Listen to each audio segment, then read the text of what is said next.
Hello and welcome to Stories That Shape Us. My name is Joanna Daniel. Thank you for joining me in Stories That Shape Us. I really appreciate you. I always have to say this at the beginning of the podcast because I so appreciate you being here, those who listen, those who comment, those who send me messages privately. I appreciate all of you. I started talking about sexual abuse, especially grooming. And today I want to talk about just sometimes the connection between sexual abuse and depression. But first, there's so much that sometimes we don't know about what abuse is. And there are lots of women and men who have experienced sexual trauma and is in shame. And so let me give a trigger warning first at the beginning of this, because sometimes just hearing the content can be triggering for some people. So if you've experienced sexual trauma, or know somebody or supporting people and you're triggered by this in any way, I want you to stop the video, stop the audio, take a deep breath, walk away and return to it if you can. If you can't listen, then, be okay with that for yourself. So there are many times that there are people who've experienced sexual trauma, but don't know that that's what it is. And they live in a lot of shame. So this morning, I was talking to a colleague of mine about our sexual abuse group that we're going to do, and talking about sometimes a layer that we don't address, that often in our groups, we talk about this. When I run groups for women who are healing from sexual abuse, it's a 12-week program called Journey to Freedom that I wrote. The last group we did ended in January, I think it ended, December, January, somewhere about there, the last group ended. And we're hoping to start a new one in May. It's a 12 weeks program. So we're talking about this layer that we don't talk about, and maybe you will identify yourself in this group. So a woman, a young girl, not a woman, a girl who is between the ages of 12 to say 17 is not having relationship with a man that is 25, 19, 25, 30, 40. It's not possible because, and I know sometimes when you're 15 and when you're 16, you are labeled and you are shamed into believing that you did something wrong. And you didn't, you were groomed. And even that can be difficult to hear. And so I want you to know, and I'm saying this because there are many people that are living in shame. And I want you to know that if you are, then you didn't do anything wrong. It wasn't your fault. And that's all I'm going to say about that here on the podcast, because I know that it's a very difficult subject. If you're supporting someone, or if you're from a culture that blames women or blame the victim, maybe this might be helpful to you as well, just to know that they didn't do anything wrong, but because they are at different stages of development, brain development, and that's where we make decisions. That's what we use to make decisions. This morning, I was talking to a friend about some decisions that I'm hoping that my 16-year-old will make. And when we were talking through it, we knew that some of those decisions are frontal lobe decisions. And a 16-year-old is not really, they don't spend much time in their frontal lobe. They're mostly in their emotional brain.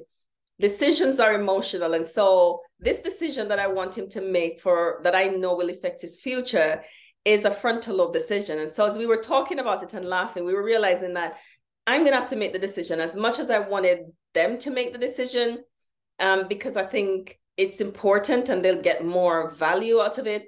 Because I know more, because my brain is developed, because I understand and can reason more from cause to effect, I know that I'm going to have to guide my husband and I. We'll have to guide that decision-making process. And it's the same thing with any other decision that you need to make in those stages of your life. So if there's a grown-up that is in your life that is controlling you and manipulating you, then you're not making a decision. And I said, if you're supporting someone in that place, just know that a decision is not being made in the same way that we would make a decision, because we have more information available to us. We have the benefit of experience. We have the benefit of a developed brain. We have more information available to us. And so we spend more time in our frontal lobe than a 15, 12, 13. The children basically don't, because they're in that stage of development and they're not fully functional. Their brains are not fully functional yet. And so that's why decisions are different. And so that's why the onus is on the adult to make the distinction and to not forge relationships with children, basically. That's why it's important. That's why that is so crucial. People are at different stages. But I know from the culture that I'm from, oftentimes, if you're a woman and you experience sexual trauma, you get blamed for it. And we don't give responsibility to adults so that adults can know that it was fully me. I make that decision and I need to take responsibility for the decision that I've made. So I'm sharing this because if that's you and you've experienced trauma at those stages in your life and you are living with a lot of shame because you feel like you did it, you couldn't have, you didn't do it, you weren't making decisions for the same reason. And I have to say that even for the person who uses sex as a coping strategy, it's the same reason.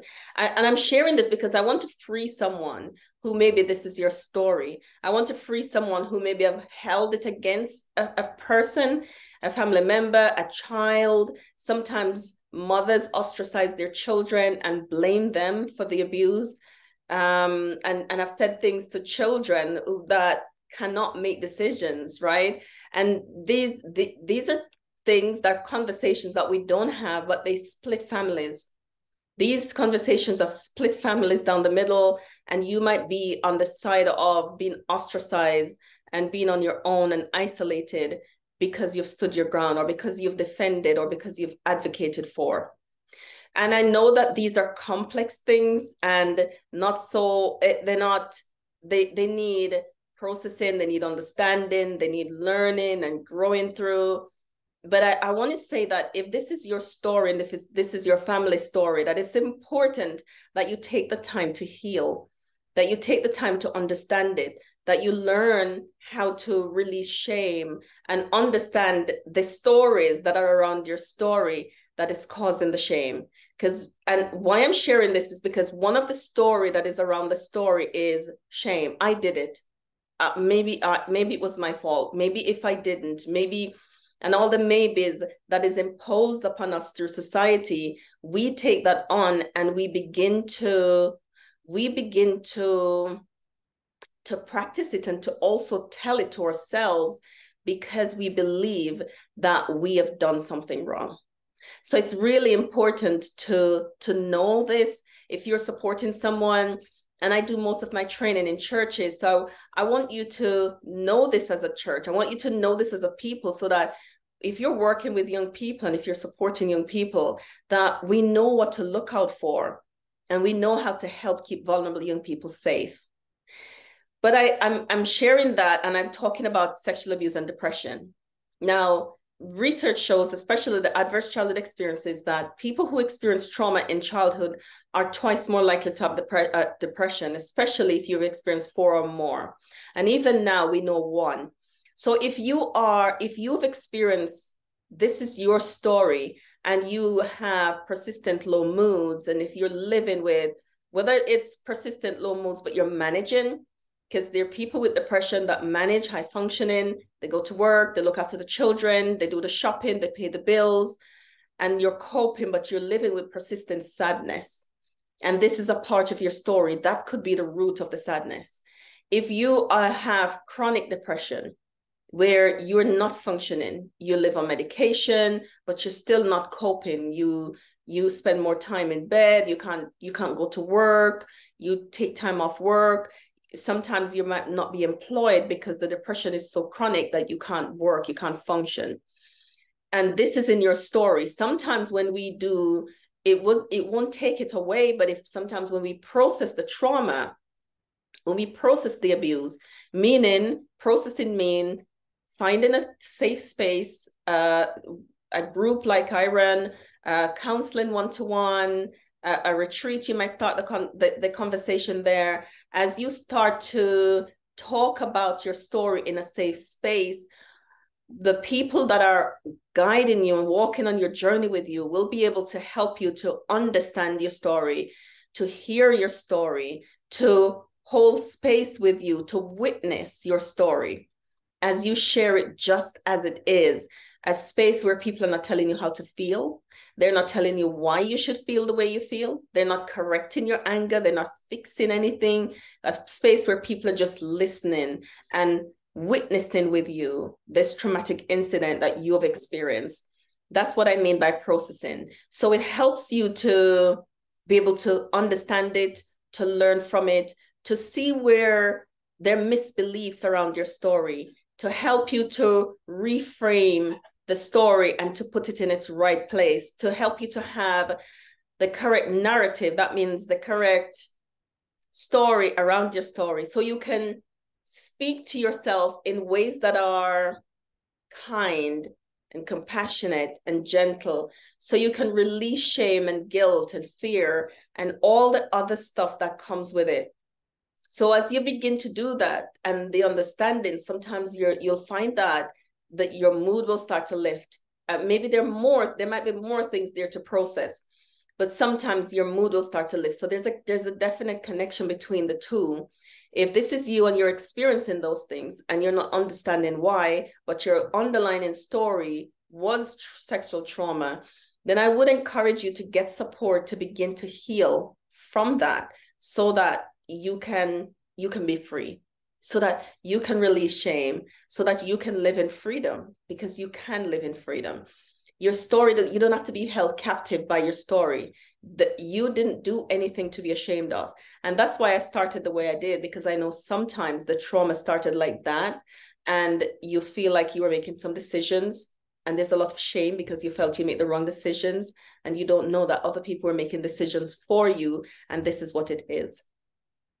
I want you to know, as I said, that you can find safe spaces to heal, to process your story, to live free, and not be held captive or allow your story to hold you at ransom, or the silence that we have around it. And sometimes that's why the depression comes, because we internalize hate and anger, and we turn it inwards, the hate and anger inwards. And because we do that, then it's like a crushing weight that we can't live with. I want you to be free. And I'm going to end with this verse. As you know, the stories that shape us, it's from a Christian perspective. So, beloved, I wish above all things that you will prosper and be in health, even as your soul prospers. Thank you for joining me in this episode of Stories That Shape Us. I hope you'll join me on the next story.